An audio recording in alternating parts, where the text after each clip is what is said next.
नमस्कार दोस्तों। Recently supreme court के एक ऑर्डर ने अरावली हिल्स के फ्यूचर पर एक बड़ा सवाल खड़ा कर दिया है। इस ऑर्डर के बाद सिर्फ एनवायरमेंटल एक्सपर्ट ही नहीं बल्कि आम लोग भी ये सोचने पर मजबूर हो गए हैं कि क्या अरावली सच में सेफ है या नहीं। कोर्ट ने माइनिंग पर रोक लगाते हुए पहली बार अरावली हिल्स की एक यूनिफॉर्म डेफिनेशन एक्सेप्ट की है। सुनने में डिसीजन काफी अच्छा लगता है, लेकिन इसी वर्डिक्ट के बाद अरावली को बचाने वाले लोग खुश होने की बजाय और ज्यादा चिंतित हो गए हैं। कोर्ट ने कहा है कि सिर्फ वही पहाड़ियां अरावली मानी जाएंगी जो अपने आसपास की जमीन से 100 मीटर या उससे ज्यादा ऊंची है, और बस यहीं से असली प्रॉब्लम शुरू होती है। एक्सपर्ट के अकॉर्डिंग इस एक हाइट रूल की वजह से एनसीआर एरिया की लगभग 90 से 95% अरावली पहाड़ियां एक ही झटके में लीगल प्रोटेक्शन से बाहर हो सकती है। मतलब जो पहाड़ियां अब तक प्रोटेक्टेड थी वो अचानक से माइनिंग और कंस्ट्रक्शन के लिए ओपन हो सकती है। यहाँ पर एक और बड़ा सवाल उठता है, जब 670 मिलियन साल पुरानी ये माउंटेन रेंज आज भी कोर्ट के ऑर्डर से बचाई जा रही है, तो फिर ये धीरे धीरे गायब क्यों हो रही है। इसी कॉन्ट्राडिक्शन को हम कहते हैं अरावली का डेंजरस पैराडॉक्स। आज की इस वीडियो में हम इसी पैराडॉक्स को डिटेल में समझने वाले हैं। इस वीडियो में हम बात करेंगे अरावली की हिस्ट्री, उसकी ज्योग्राफी, उसके इकोलॉजिकल इंपॉर्टेंस और आज चल रहे साइलेंट डिस्ट्रक्शन के बारे में। आज हम जिस माउंटेन रेंज की बात कर रहे हैं उसे दुनिया की one of the oldest geological feature माना जाता है। इस माउंटेन रेंज का नाम अरावली माउंटेन रेंज इंडिया की नॉर्थ वेस्टर्न पार्ट में लोकेटेड है। ये रेंज नॉर्थ ईस्ट से साउथ वेस्ट डायरेक्शन में दिल्ली, हरियाणा, राजस्थान से शुरू होती हुई गुजरात तक फैली है। आपको जानकर शायद सरप्राइज हो, लेकिन अरावली की हिस्ट्री इंडिया से भी ज्यादा पुरानी है। कुछ एक्सपर्ट्स का मानना है जब इंडिया या इंडियन सब कॉन्टिनेंट का कोई नाम निशान भी नहीं था तब भी अरावली एग्जिस्ट करती थी। उस टाइम पर सिर्फ इंडिया ही नहीं बल्कि हिमालय जैसे हाई माउंटेन रेंजेस का भी कोई एग्जिस्टेंस नहीं था। दोस्तों, माउंटेनोलॉजी यानी माउंटेन्स की स्टडी के अकॉर्डिंग अरावली ने सिर्फ पहाड़ियों का काम नहीं किया, इस माउंटेन रेंज ने इंडियन सब कॉन्टिनेंट को शेप को डिफाइन करने में एक बहुत इंपॉर्टेंट रोल प्ले किया है। इसने क्लाइमेट डिसाइड करने में भी हेल्प की है, और सबसे इंटरेस्टिंग बात यह है कि इंडिया में मल्टी सेलुलर लाइफ के स्प्रेड को ट्रिगर करने में भी अरावली का एक मेजर रोल रहा है। मतलब अगर अरावली नहीं होती तो शायद इंडियन सब कॉन्टिनेंट का नेचर, क्लाइमेट और लाइफ का डेवलपमेंट बिल्कुल अलग होता। कुछ एक्सपर्ट्स के अकॉर्डिंग लगभग 750 मिलियन ईयर पहले अरावली में हुए मलानी वोल्केनिक इरप्शन एक बहुत बड़ा ट्रिगर पॉइंट थे। माना जाता है कि इसी वोल्केनिक एक्टिविटी ने अर्थ को आइस एज की ग्रिप से बाहर निकालने में हेल्प की, और इसी प्रोसेस के बाद इस रीजन में मल्टी सेलुलर लाइफ का बर्थ हुआ। मतलब अरावली सिर्फ पहाड़ियां नहीं थी बल्कि लाइफ के एवोल्यूशन में भी इसका एक इम्पोर्टेंट रोल रहा है। दोस्तों, आज भी अरावली रेंजेस राजस्थान जैसे वाटर स्केर स्टेट की प्यास बुझाने का काम करती है। ये पहाड़ियां ग्राउंड वाटर रिचार्ज और पानी को स्टोर करने में हेल्प करती हैं। इतना ही नहीं, इंडिया के राष्ट्रपति भवन जैसे रायसीना हिल्स पर लोकेटेड है, वो भी अरावली की इन्हीं पहाड़ियों का एक हिस्सा माना जाता है। ऐसे में दोस्तों, अरावली की इंडिया के लिए इंपॉर्टेंस समझना मुश्किल नहीं है, लेकिन शायद आपको ये जानकर हैरानी होगी कि हजारों करोड़ सालों से इस धरती पर मौजूद ये माउंटेन रेंज आज गायब होने की कगार पर खड़ी है। सुप्रीम कोर्ट के 2018 में अपॉइंटेड सेंट्रल एम्पावर्ड कमेटी यानी सीईसी के एक रिपोर्ट के अकॉर्डिंग पिछले 50 सालों में राजस्थान में मौजूद अरावली की 128 हिल्स में से 31 हिल कंप्लीटली गायब हो चुकी है। इसका मतलब ये है कि ऑलमोस्ट 25% अरावली रेंज साफ। वहीं दोस्तों, हरियाणा गवर्नमेंट के द्वारा Haryana principal secretary AK Singh के अंडर एक कमेटी बनाई गई। इस कमेटी की रिपोर्ट भी इसी तरफ इशारा करती है कि हरियाणा में अरावली रेंजेस की लेंथ पहले के कंपेयर में रातों रात काफी ज्यादा कम हो गई है। तो ऐसे में एक बहुत सीरियस सवाल उठता है, क्या राष्ट्रपति भवन और नॉर्थ ब्लॉक, साउथ ब्लॉक जैसे इंपॉर्टेंट एडमिनिस्ट्रेटिव बिल्डिंग जिन पहाड़ियों पर लोकेटेड है, क्या वो पार्ट्स भी ऐसे ही एक दिन गायब हो जाएंगे? और सबसे बड़ा सवाल ये है कि इंडिया अपनी सबसे पुरानी माउंटेन रेंज को खुद कैसे खत्म कर सकता है? अरावली एक संस्कृत वर्ड है। ये वर्ड अरा और वली जैसे दो रूट वर्ड से मिलकर बना है। इसका सिंपल मतलब होता है लाइन ऑफ पीक्स, यानी पहाड़ियों की एक लंबी लाइन। दोस्तों, अरावली रेंजेस इंडिया की सबसे पुरानी फोल्ड माउंटेन मानी जाती है। इनका जन्म आज से लगभग 1.9 बिलियन ईयर पहले हुआ था। सोचिए, जब ज्यादातर चीजें एग्जिस्ट भी नहीं करती थी तब अरावली ऑलरेडी वहां मौजूद थी। अरावली एक तरह की फोल्ड माउंटेन है। तो अब सवाल उठता है, फोल्ड माउंटेन्स होती क्या है? दोस्तों, फोल्ड माउंटेन्स वो माउंटेन्स होती हैं जो अर्थ की दो टेक्टोनिक प्लेट्स यानी धरती के ऊपर वाले सरफेस के आसपास टकराने से बनती है। इसी प्रोसेस को कन्वर्जेंट टेक्टोनिक कोलिजन कहा जाता है। जब ये प्लेट्स टकराती हैं तो अर्थ की क्रस्ट बेंड और फोल्ड होने लगती है और धीरे धीरे ये फोल्डेड क्रस्ट माउंटेन की शेप ले लेती है। दोस्तों, ये टेक्टोनिक प्लेट्स का कोलिजन एक दिन में होने वाला इवेंट नहीं होता।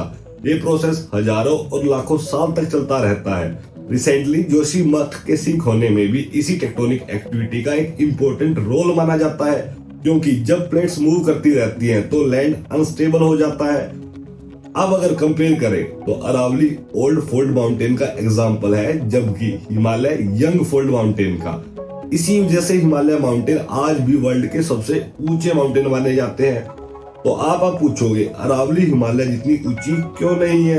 तो दोस्तों, Aravalli being an old mountain range, ये हजारों करोड़ सालों से कंटिन्यूअस इरोजन फेस कर रही है। विंड, वाटर और टाइम के साथ साथ ये पहाड़ियां धीरे धीरे घिस गई हैं। इसीलिए आज अरावली की एवरेज हाइट सिर्फ 600 से 900 मीटर रह गई है। अरावली रेंजेस का हाईएस्ट पीक गुरु शिखर है। ये राजस्थान में लोकेटेड है। गुरु शिखर की टोटल हाइट 1722 मीटर है। अरावली माउंटेन रेंज की टोटल लेंथ 670 किलोमीटर से भी ज्यादा है। आज के टाइम में अरावली की eastern most limit Delhi NCR region तक मानी जाती है। लेकिन एक्सपर्ट कहते हैं कि अगर हम इस माउंटेन रेंज की एंशिएंट जियोलाइन को ट्रेस करें तो एक लिमिट पर ये रेंज सहारनपुर और हरिद्वार तक एग्जिस्ट करती थी। इसी वजह से अरावली को गंगा और इंडस रिवर सिस्टम के बीच में नेचुरल डिवाइड भी माना जाता है।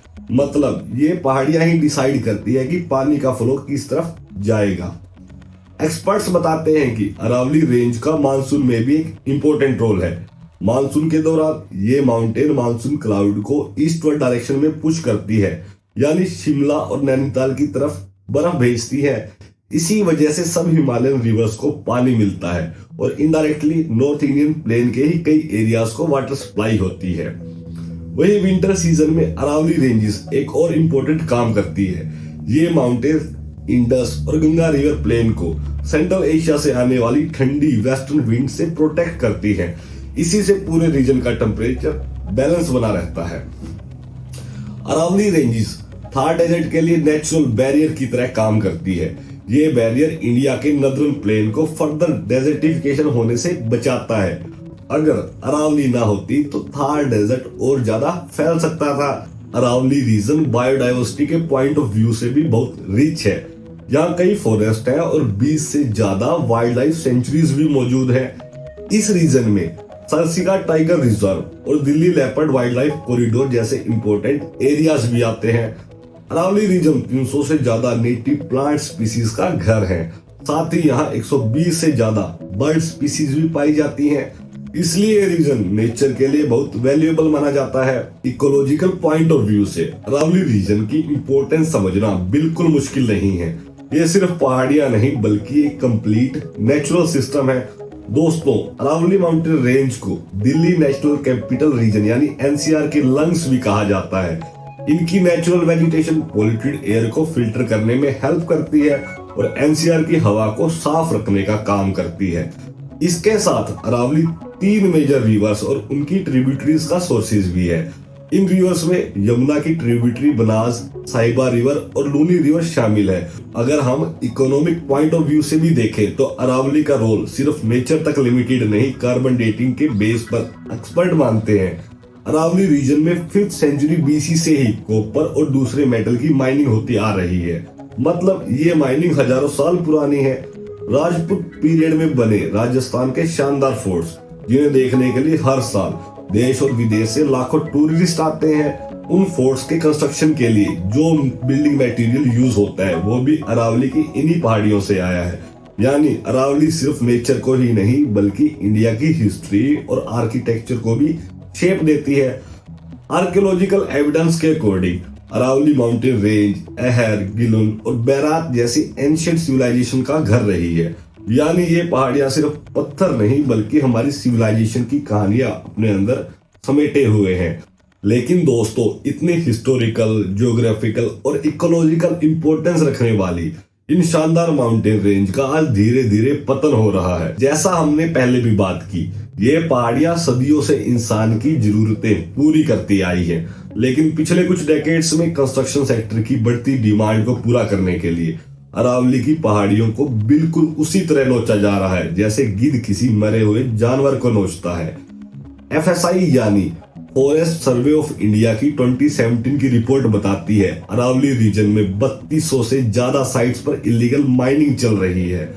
यानी ये सिर्फ कुछ जगहों तक लिमिटेड नहीं बल्कि पूरे रेंज में फैल चुकी है। वहीं दोस्तों 2018 में कैग इंडिया की रिपोर्ट के अकॉर्डिंग 2011 से 2017 के बीच अरावली से 98.87 lakh metric ton mineral illegal तरीके से एक्सट्रैक्ट किए गए। ये नंबर सच में बहुत शॉकिंग है। इस पूरे गेम के पीछे सिर्फ ग्रीड ही नहीं बल्कि पॉलिटिकल बैकिंग और ऑर्गेनाइज्ड माइनिंग माफिया सिंडिकेट्स भी शामिल है। ये लोग बिना किसी डर के, बिना कानून की परवाह किए अरावली रेंजेस की बेधड़क माइनिंग कर रहे हैं। इंडिया टुडे की जुलाई 2022 की इन्वेस्टिगेशन रिपोर्ट के according illegal mining mafia Aravalli से बिल्डिंग मटेरियल निकालने के लिए डायनामाइट तक का यूज कर रहे हैं। इससे वे पूरे पहाड़ को उड़ा देते हैं और निकले हुए पत्थरों को सीक्रेट रूट से चैनल के थ्रू ट्रांसपोर्ट कर देते हैं। हालात इतने खराब हो चुके हैं कि आज ये माइनिंग माफिया कानून को खुलेआम चैलेंज कर रहे हैं।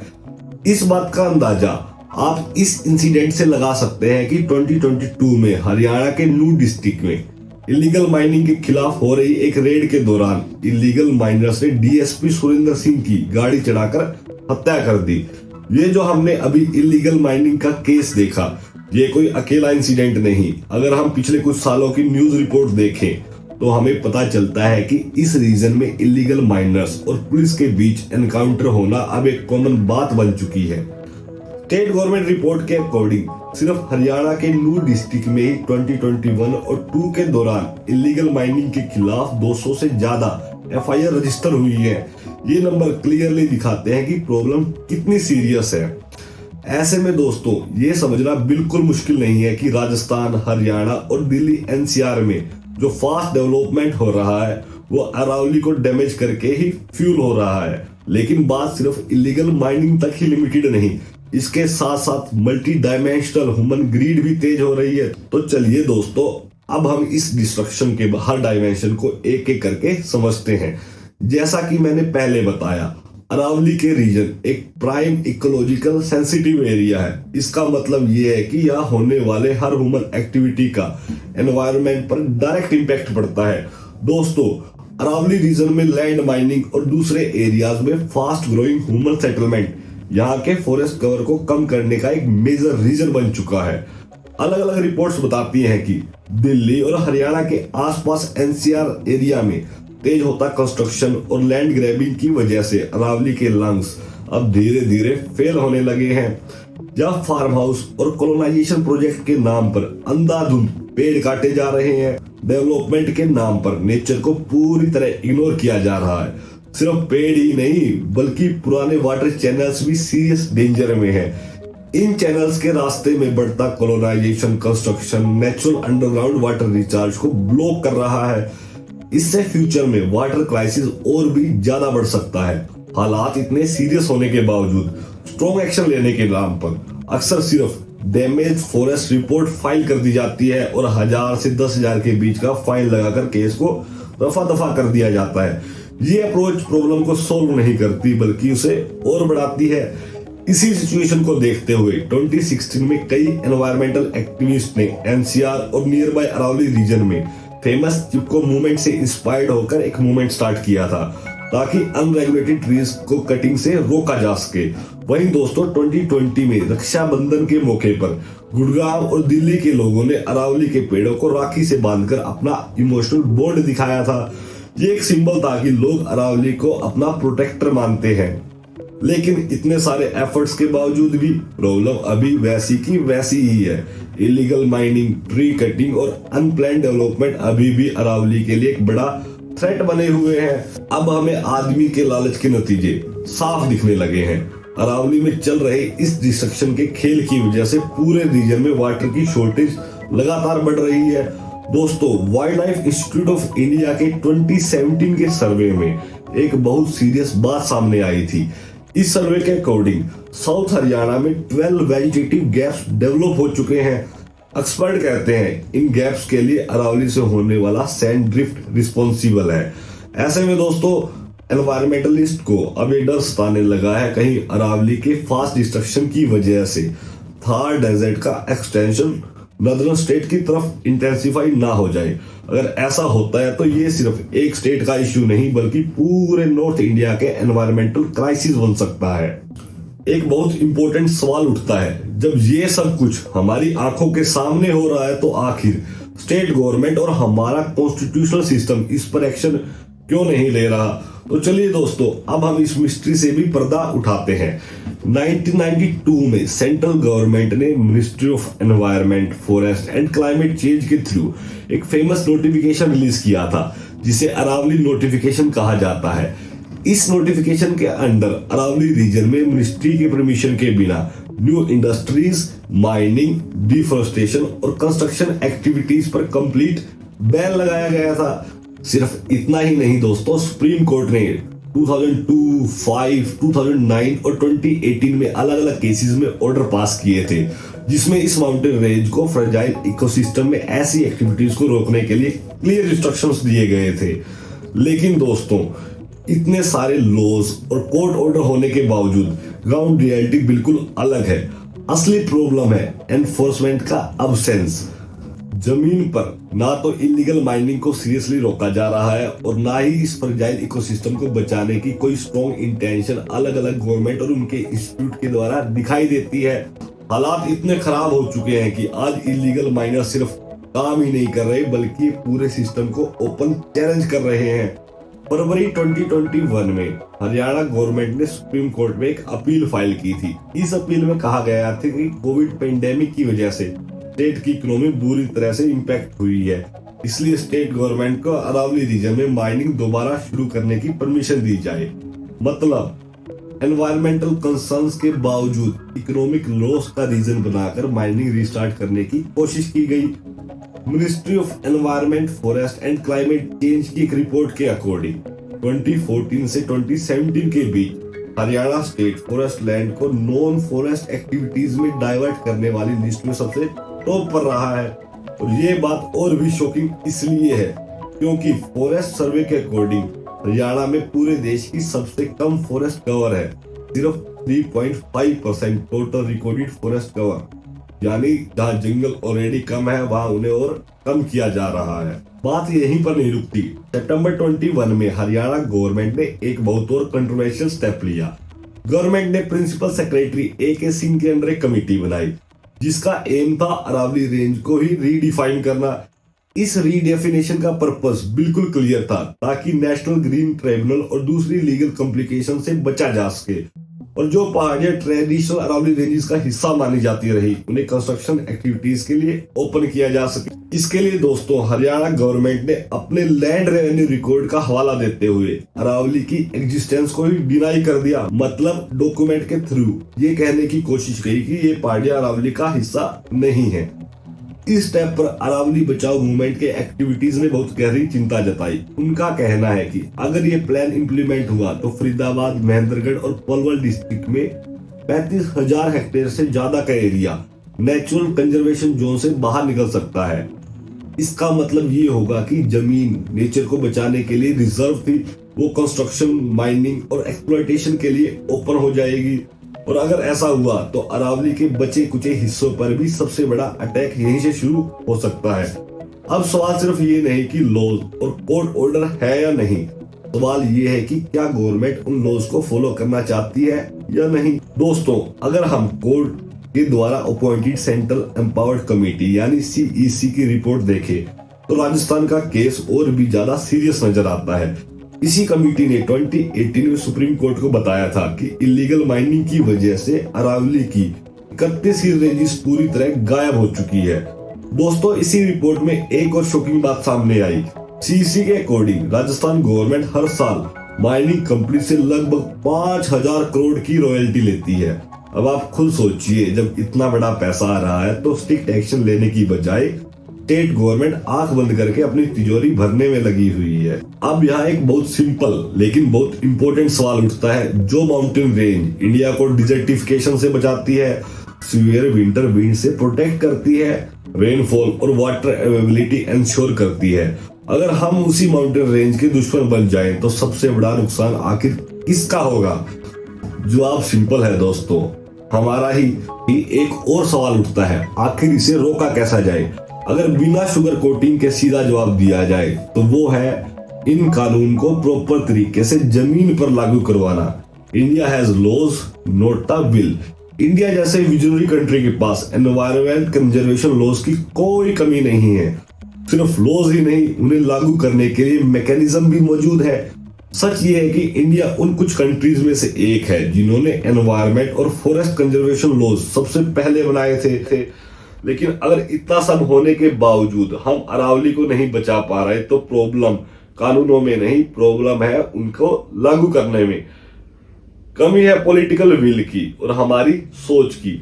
आज भी हम अपनी रिस्पॉन्सिबिलिटी समझने के बजाय और ज्यादा पैसा कमाने के लालच में एनवायरमेंट को डिस्ट्रॉय कर रहे हैं। इस इशू से जुड़े सभी स्टेट गवर्नमेंट को यह समझना होगा कि डेवलपमेंट जरूरी है, लेकिन डेवलपमेंट एनवायरमेंट और इकोलॉजी के एक्सपेंस पर अचीव नहीं किया जा सकता। अरावली पहाड़ियां हजारों करोड़ों सालों से हमारी जरूरतें पूरी करती आई हैं। आज भी अंगद के पैर की तरह अटल खड़ी होकर हमसे अपने बचाव की गुहार लगा रही है। इस गुहार को इग्नोर करना सिर्फ बेवकूफी नहीं बल्कि बेईमानी भी होगी। इस इश्यू पर आपका ओपिनियन क्या है और आपका प्रोस्पेक्टिव क्या है और आपके सजेशंस क्या है, कमेंट सेक्शंस में जरूर बताएं। और अगर आप चाहते हैं कि इस इश्यू को लोगों तक पहुंचाया जाए तो इस वीडियो को ज्यादा से ज्यादा शेयर करिए, क्योंकि जब आवाज ज्यादा होती है तभी सिस्टम सुनता है। वीडियो को पूरा देखने के लिए धन्यवाद।